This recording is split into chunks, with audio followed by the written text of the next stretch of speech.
Area vector is a vector whose magnitude is the area of that surface and direction is a perpendicular on that surface. जैसे ये surface है, इस surface का area उसका magnitude है और इस सरफेस पे अगर हम एक परपेंडिकुलर ड्रॉ कर दें, ये उसकी डायरेक्शन है इन आउटवर्ड डायरेक्शन. तो यहाँ पे ये हमारे पास एरिया वेक्टर का कंसेप्ट है. Now we have first case of electric flux in which we placed a surface in the path of electric field lines in a way that area vector A is parallel to the electric field lines. Electric field lines इसमें से कुछ इस तरह से पास कर रही हैं और ये electric field lines area vector A के साथ पैरेलल हैं. पैरेलल का मतलब ये होता है कि एंगल बनेगा 0 डिग्रीज का. याद रखें, जब कभी दो वेक्टर्स इस तरह से बन जाएं, इस तरह कि दोनों की डायरेक्शन सेम हो, उनको हम कहते हैं कि वो पैरेलल वेक्टर्स हैं. पैरेलल वेक्टर्स में हमेशा एंगल 0 डिग्रीज का बनता है. अगर एंगल 0 डिग्रीज का बनेगा तो हम इलेक्ट्रिक फ्लक्स का फॉर्मूला ओपन करते हैं. Phi E is equals to E dot A. E A cos of theta, theta is 0 degree, E A cos of 0 degree. Cos 0 degree is 1, so we have phi e is equals to EA. As it is positive, so we can say that it is maximum.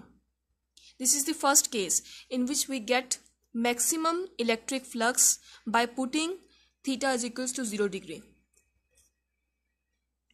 In second case, we will place a surface in the path of electric field lines in a way that area vector and electric field lines are perpendicular to each other.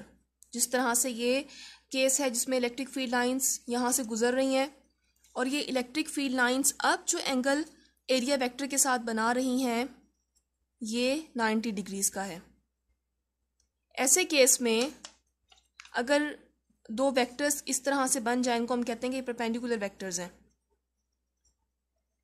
Perpendicular vectors के case में हम इसको solve करते हैं. Phi E is equals to E dot ए.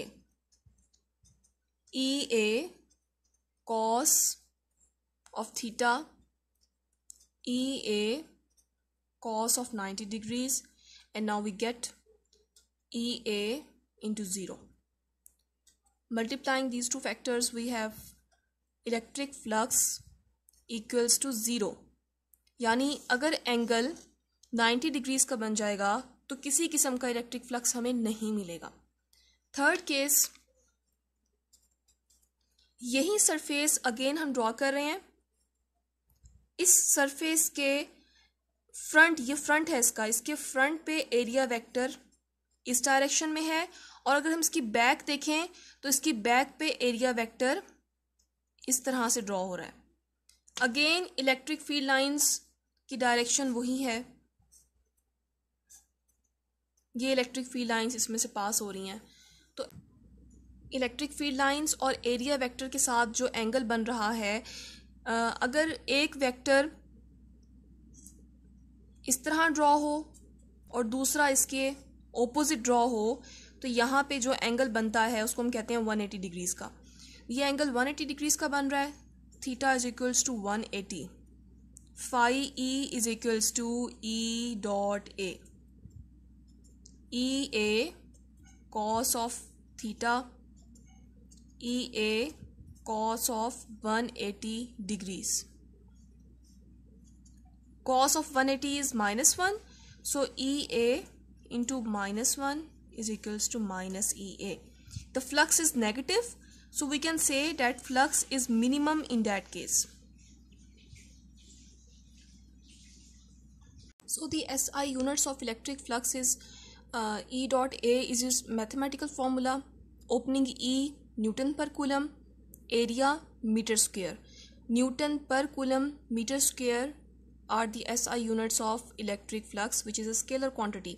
यानी अगर आप इसको देखेंगे तो इसके पास सिर्फ मैग्नीट्यूड होगा, आप सॉल्व करेंगे न्यूमेरिकल्स में तो सिर्फ इसके पास मैग्नीट्यूड होगा, कोई डायरेक्शन इसके साथ एसोसिएटेड नहीं है।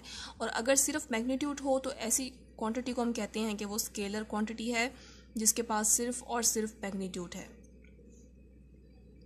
अब आपकी असाइनमेंट ये है कि हमने 90, 0 और 180 डिग्रीज़ को लेके इसको सॉल्व किया है। नाउ योर असाइनमेंट इज़, अगर आप एंगल पुट कर रहे हैं 270 डिग्रीज़ का या 360 डिग्रीज़ का, then in that case what is the value of electric flux? How can we represent the mathematical form of electric flux in that case?